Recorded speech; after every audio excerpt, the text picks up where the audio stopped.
Bendiciones, hermanos. Qué bendición nuevamente estar en medio de ustedes, con ustedes, sirviéndoles a ustedes. Le da ánimo a uno. Yo, en lo personal, he tenido problemas. Vamos a ir a Mateo 5.1. Mateo 5.1. Mateo 5.1. Mateo 5.1. Mientras van a Mateo 5.1, les cuento, yo he tenido en lo personal problemas para compaginar el Sermón del Monte o las bienaventuranzas con esta era. He tenido problemas para dónde que cuadran. ¿Por qué? Porque el Señor Jesús en el Sermón del Monte dice, bienaventurado, bienaventurado, bienaventurado. 9 veces repite la palabra bienaventurado nuestro Señor Jesús. Entonces yo, en mi lógica, en mi forma de pensar, decía, ¿cómo eso va a aplicar para nuestra era? Si, por ejemplo, miremos Tegucigalpa, por dar un ejemplo. Violaciones, fornicación, homosexualidad, robo a todo nivel, no solo en el Congreso, sino en la calle. ¿Cómo esas bienaventuranzas no cuajan? Decía yo. No veo esa bienaventuranza, por lo menos no es tangible. Decía yo, estas bienaventuranzas van a tener que ser aplicables en el reinado milenial, decía yo. ¿Por qué en el reinado milenial? Decía yo, como la palabra de Dios, estoy haciendo un mensaje de Edgardo.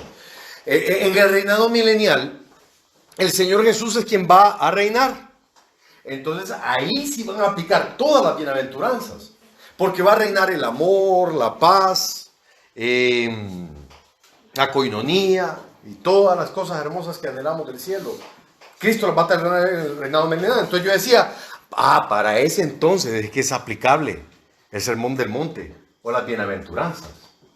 El canto que escogió hermano Henry me encantó. Y si se fijan, inclusive ese canto va orientado casi que a otra era. Pero gracias a Dios que tenemos la palabra de Dios que nos corrige. Tomemos como ilustración el ejército. El ejército. ¿Se acuerdan que Pablo le dijo a Timoteo, sufre penalidades como buen soldado de Jesucristo? Entonces, si tomamos eso como ilustración, y si asumimos que nuestro Señor Jesús es nuestro general y nosotros sus soldados, este Sermón del Monte, hermanos, son las órdenes marciales para nosotros sus soldados mientras estamos en marcha en este mundo en combate. Así son relevantes para el día de hoy, no para el reinado milenial. Parte de eso se va a cumplir en el reinado milenial, pero la mayoría de la relevancia es para el día de hoy. ¿Quiere conocer usted qué piensa el Señor Jesús? Estudie su sermón. ¿Quiere saber usted qué hace palpitar duro el corazón de nuestro Señor Jesús? Estudie su sermón. ¿Quiere saber usted cuál es la voluntad de Dios para usted y su familia? Estudie este sermón, el del Señor Jesús. El Señor Jesús, como les decía, repitió la palabra bienaventurado 9 veces. Y la palabra bienaventurado viene del griego bakarios, que sencillamente quiere decir supremamente bendecido o dichoso. Y se aplica en 2 connotaciones en el griego original. Puede ser un adjetivo, como en el dichoso, o puede ser el rasgo del carácter de una persona. Macarios. Mientras les daba esa concepto del griego, quiero aprovechar para quitarme yo el suspenso. Y tal vez se lo voy a quitar a un par de hermanos. Tal vez no a todos, pero a algún par de hermanos. A Edgardo y a un par de hermanos les voy a quitar el suspenso. En esta vida, hermanos, nunca vamos a ser felices. Es mejor que desde ya lo sepa. Es imposible. Es imposible buscar felicidad en este mundo. Es como, yo paso por el cementerio cada vez que vengo a la iglesia. Y yo lo veo, quedo viendo. Es como querer encontrar vida adentro de esos sepulcros. No se puede. Pero eso es lo lindo del Sermón del Monte, que nuestro Dios, nuestro Señor Jesús, nos revela cómo puedo ser Macario. O sea, no la felicidad, aquella que depende de las pasiones, de las circunstancias, de las personas, sino el Macario, la dicha. ¿Cómo puedo ser Macario yo, de acuerdo a la mente de Cristo, en este mundo caído, que va en contra de la naturaleza de Cristo? Él nota esa fórmula. ¿Sabe? Y le voy a resumir la fórmula porque vamos a estudiarlo en estos 25 minutos que tengo. La fórmula que el Señor Jesús da para la felicidad o el gozo en esta tierra, ¿sabe cuál es? La única manera que usted y yo podemos tener felicidad en esta tierra es por medio de la miseria. No hay atajos. Eso es lo que se llama una paradoja. Y además, cada una de las bienaventuranzas son paradójicas. ¿Por qué? Porque están en contra. Lo que está en la mente de nuestro Señor Jesús, que está acá, está en contra de lo que el mundo aprecia. Hermanos,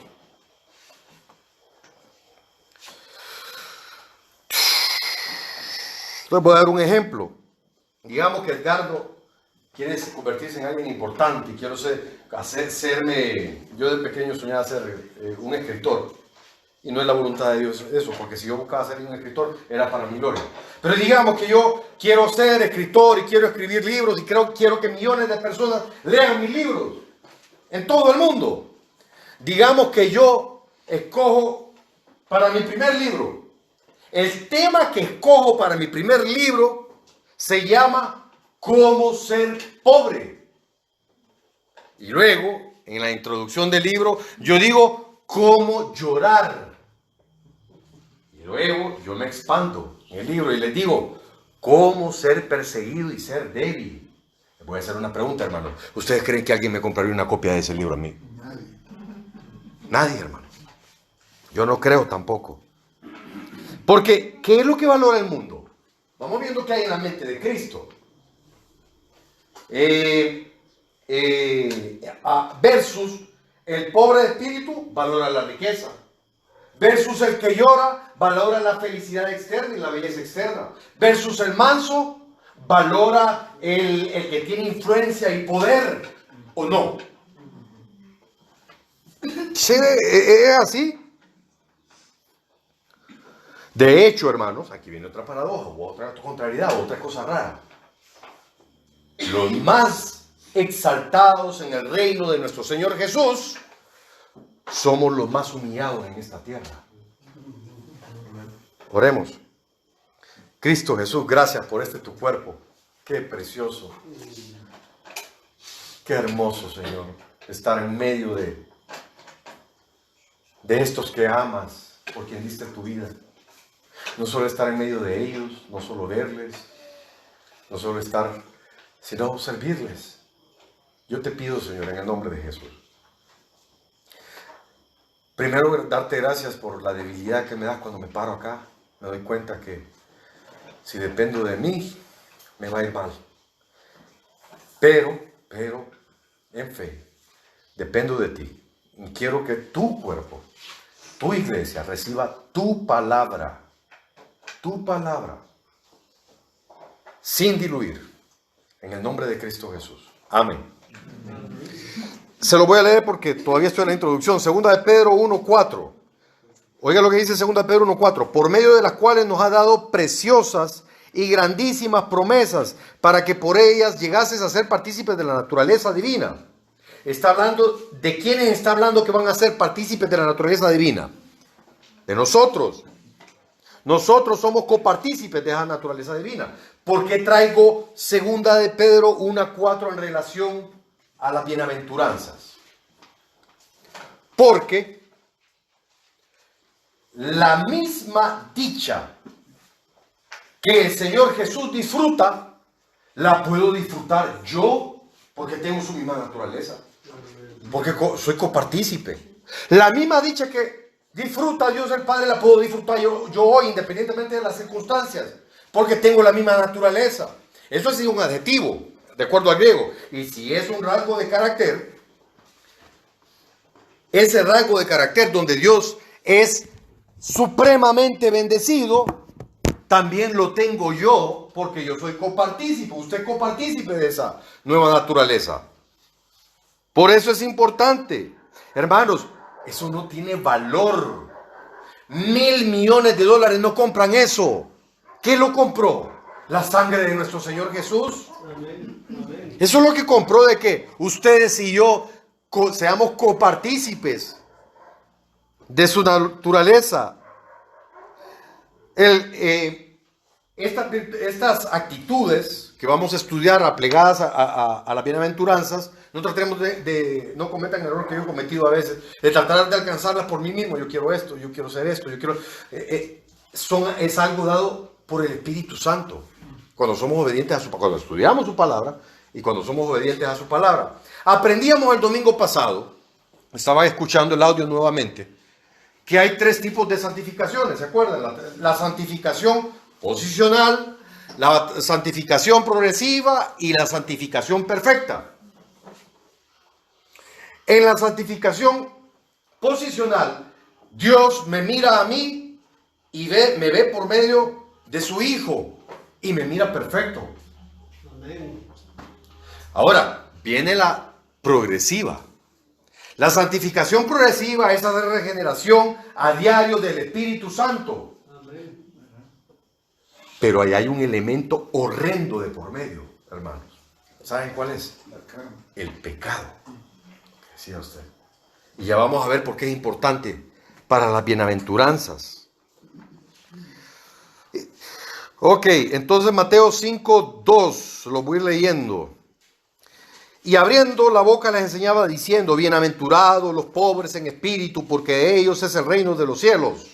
Para este momento ya nos dimos cuenta que no se trata de una pobreza o riqueza material, se trata de una pobreza espiritual. ¿Y pobreza por qué?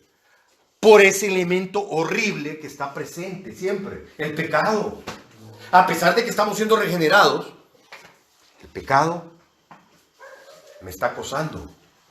Y yo me doy cuenta que yo soy impotente ante ese pecado sin su gracia. Entonces me vuelvo pobre en espíritu. Me doy cuenta que soy dependiente, que dependo de Cristo. Y lloro. Me adelanté. Y me duele. Me da cólera saber que tengo que bregar con ese pecado.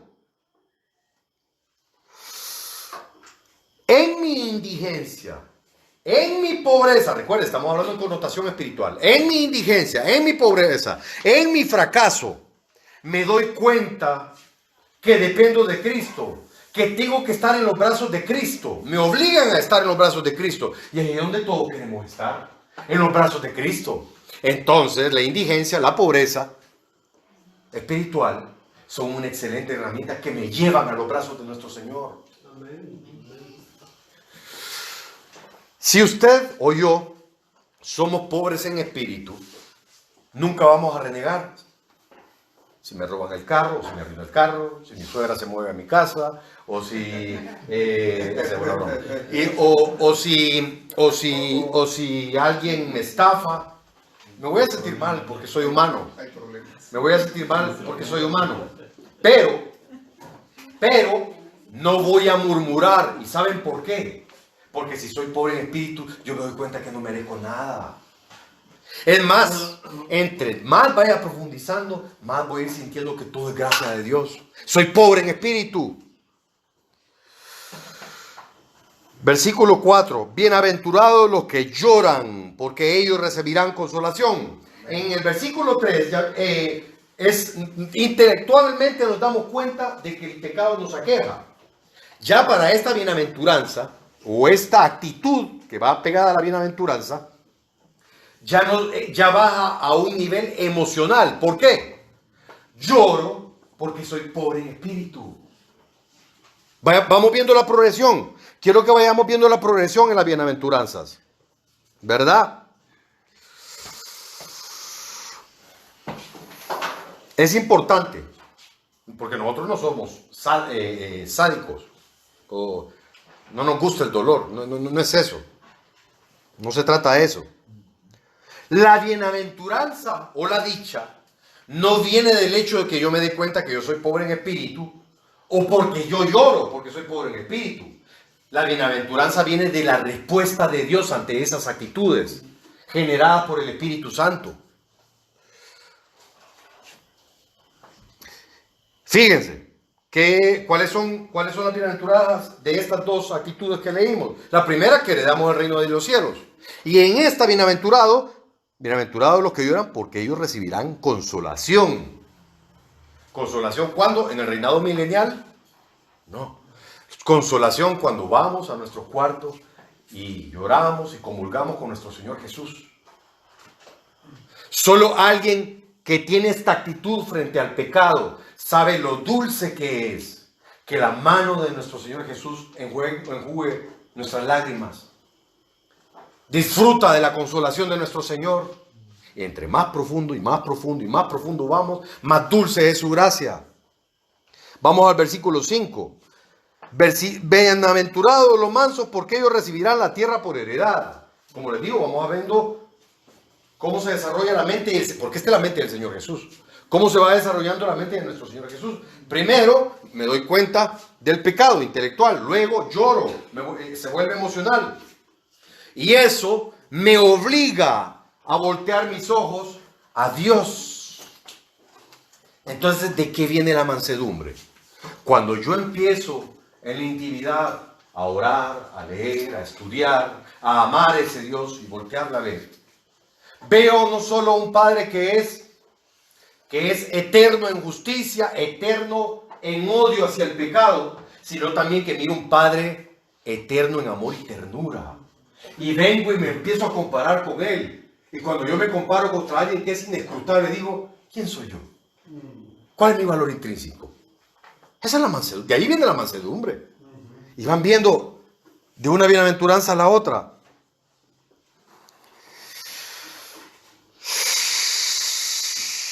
La mansedumbre dice, por mí yo no voy a ofrecer ninguna defensa. Yo no me voy a defender porque gracias al Espíritu Santo estoy en esta etapa donde soy manso ya. Pero por la gloria de Cristo estoy dispuesto a morir. Les voy a dar un ejemplo hermoso. Nuestro Salvador, Jesús. ¿Quién más manso que Jesús? Aprended de mí que soy manso y humilde. Pero cuando él vio que estaban manchando el templo de su padre, hizo un azote y empezó a volar a diestra y siniestra. A los cambistas, a los vendedores. Me encanta Marcos. Marcos es el más descriptivo de los 4 evangelios, hermanos. Léanlo y van a ver qué dice. Que una vez que el Señor Jesús le había dado vuelta a todas las mesas, no permitía que nadie más volviera a hacer lo que estaba haciendo. ¿Qué quiere decir eso? Que si había venido el Señor Jesús y le había dado vuelta a la mesa de un cambista, y si el cambista quería volverla a poner en su lugar, el Señor Jesús no lo permitía. ¿Por qué les dejo ese ejemplo del tema de la mansedumbre? Porque es importante. Porque aquí en Honduras tendemos a confundir manso con ser menso. ¿Sí o no, hermana? Usted es hondureño igual que yo. Somos hondureños todos. Y decimos, no, es que el manso es tonto. No.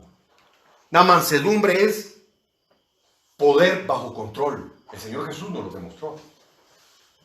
Somos mansos no por nuestras circunstancias. En la pecaminosidad yo me centro en mi propio pecado, pero en la mansedumbre yo me centro en Dios. Hay una diferencia ahí.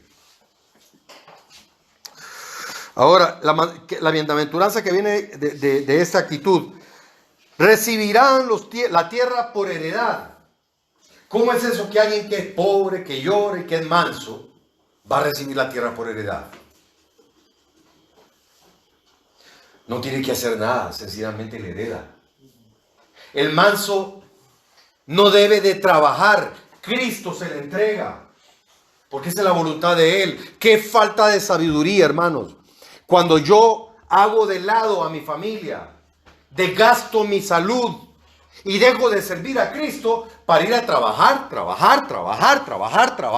para acumular activos. Qué falta de senso.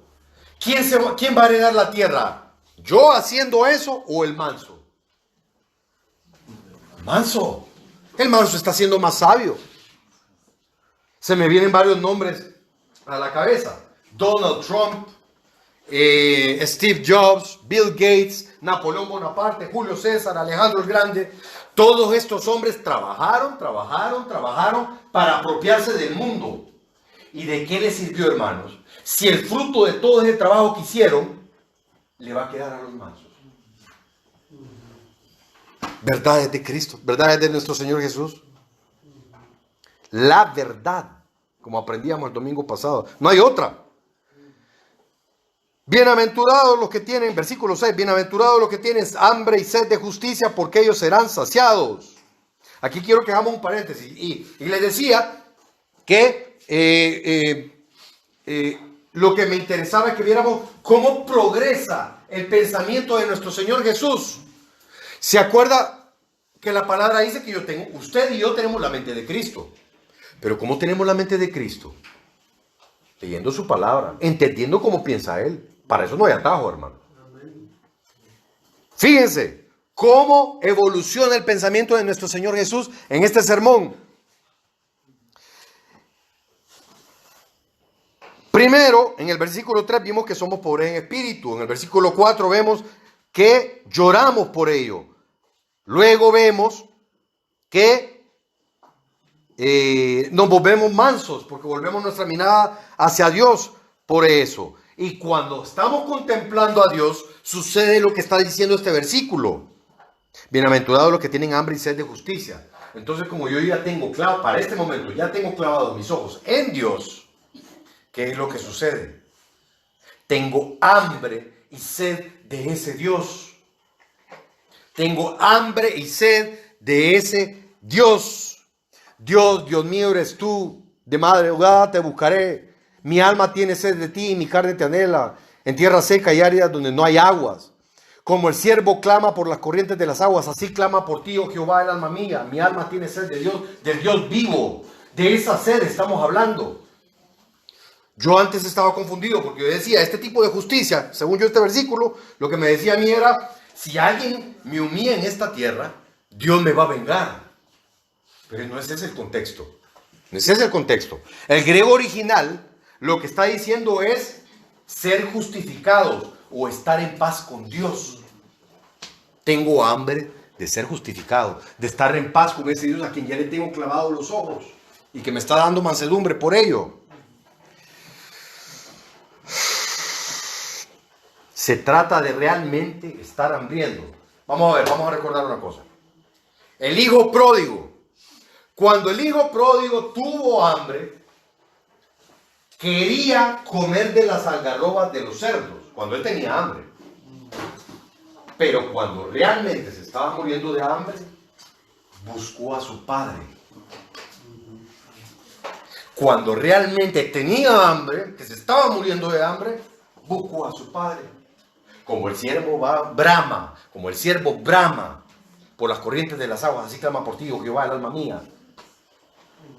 De ese tipo de hambre y sed debemos padecer por nuestro Dios.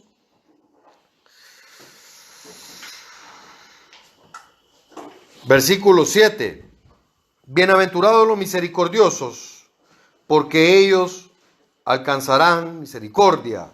Si se fijan en esta evolución que vamos viendo de cada uno de los adjetivos o actitudes que van pegados a las bienaventuranzas, todas son algo en el interior que el Espíritu Santo ha trabajado en nosotros.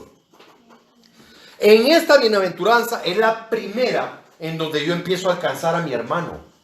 Esta es la primera. Cristo lo que nos está diciendo aquí es, ¿querés misericordia? Tené misericordia de tu hermano o de tu prójimo. Versículo 8, bienaventurados los de limpio corazón, porque ellos verán a Dios. Ya tomamos el primer paso para ser limpios de corazón. Ya aceptamos el sacrificio de nuestro Señor Jesús en la cruz por cada uno de nosotros, para los que estamos en Cristo. Si hay alguien que no está en Cristo acá, le ruego que también preste atención. Entonces, ya tomamos el primer paso, aceptamos que Cristo lo hizo todo por nosotros. y que yo para el Padre soy perfecto posicionalmente gracias a la cruz de Cristo. Y hay esa es la primera, para ser limpio de corazón. La segunda, o volvemos otra vez, a la regeneración del Espíritu Santo día a día. La regeneración del Espíritu Santo, ¿qué fruto es el que me va a dar a mí? Uno. Acuérdense, hay gente que dice que son varios frutos, ¿no? Es uno, es un fruto indivisible. Amor, gozo, paz, benignidad, bondad, paciencia, fe, mansedumbre, templanza, contra tales cosas no hay ley. Si yo tengo ese fruto, ¿cómo no voy a tener el corazón limpio? Para esta etapa, gracias al Espíritu Santo, hermanos. Amén. Amén. Versículo 9. Bienaventurados los pacificadores, porque ellos serán llamados hijos de Dios, hermanos. Esto es aceptable. Yo, para ser un pacificador, me puedo unir a la Cruz Roja, o puedo unirme a un cuerpo de paz, o puedo hacer justicia social. En Estados Unidos está de moda la justicia social. El problema es que quieren la justicia social sin Cristo. Ahora, eso no está mal todo esto. Realmente quiere ser pacificador. Hay una manera. El pecador que está allá afuera, que no está en Cristo, está en constante guerra con Dios. ¿Qué pasa si nosotros le llevamos el Evangelio? Y por la gracia de Dios y de la regeneración del Espíritu Santo se convierte. En vez de un enemigo, me he ganado un hermano. ¿Quiere ser pacificador? Háblele a alguien de Cristo. Esa es la mejor manera. Cuéntele a alguien sobre nuestro Señor Jesús. Versículos 10 y 11. Déjenme revisar el tiempo. Versículos 10 y 11. Tengo 3 minutos y medio. Bienaventurados los que padecen persecución por causa de la justicia, porque ellos es el reino de los cielos. Bienaventurados sois por mi causa, os vituperen y os persigan y digan toda clase de mal contra vosotros, mintiendo. Hermanos, una de las garantías más hermosas que nosotros tenemos, que somos salvos, o que estamos en el camino de salvación, es que seamos perseguidos de acuerdo a esto. Porque estamos obedeciendo esta palabra. Estamos en esta bienaventuranza. Entonces es una garantía. Yo tengo dos opciones. O me duelo y pobrecito yo, o me glorío. ¿Se acuerdan los apóstoles cuando salieron gozosos de que eran perseguidos? Es una garantía de que estamos en Cristo, hermanos. Ahora, viendo esto, el ser perseguido es un verbo, connota acción. Pero, si lo vemos en el contexto del resto de las bienaventuranzas, todas son actitudes. Entonces, podríamos decir que esta puede ser una actitud también.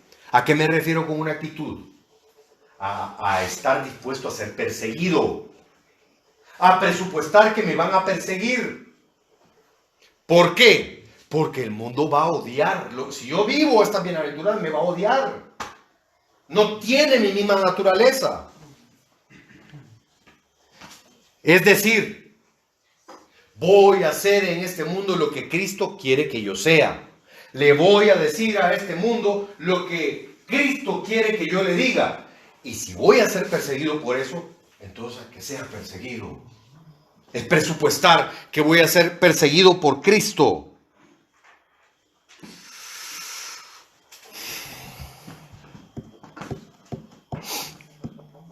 Por naturaleza, hermanos, otro paréntesis, por naturaleza, por inercia, nosotros le huimos al dolor. Le huimos al ser perseguidos. No nos gusta. Eso sí nos lleva a orar. Rápido. Oremos. Y eso está bien. La palabra dice, orad en todo tiempo. Pero,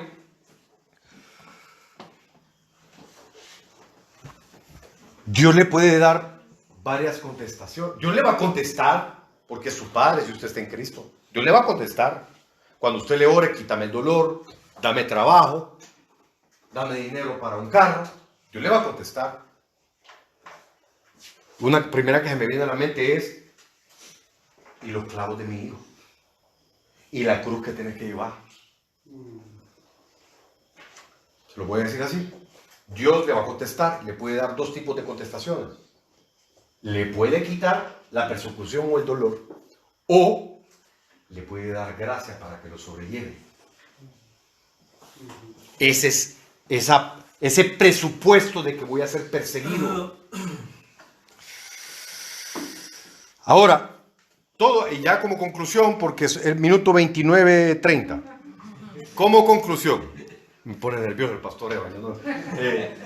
No amo tanto, pero cuando no estaba aquí no me ponía tan nervioso.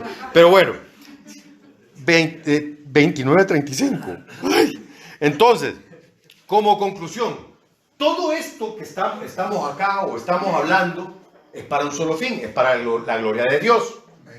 Me voy a preguntar algo yo. Si yo soy pobre, si yo soy manso, si yo lloro, si soy pacificador, ¿voy a ser buen testimonio de Dios o de Cristo para este mundo? Yo les voy a decir, es probable que no. Ya dijimos que el mundo no detesta eso. Va en contra de lo que está en la mente de Cristo. Ahora, eso no va a ser quizá un buen testimonio. ¿Saben qué sí va a ser un buen testimonio? La bienaventuranza que viene atada. El hecho de que seamos dichosos a pesar de que el país esté cayendo a pedazos. Oigan, hermanos, las principales bolsas mundiales, la de Nueva York, la de Beijing y la de Londres, predicen que viene una hecatombe económica en los próximos 2 años. Van a haber despidos masivos. Es probable que yo también esté ahí. ¿Sabe cómo le vamos a dar gloria a Dios nosotros? Que mientras el mundo está temblando, cuando oye esas noticias, nosotros vamos a ser dichosos. Ahí le estamos dando gloria a nuestro Dios. Dios bendiga su palabra.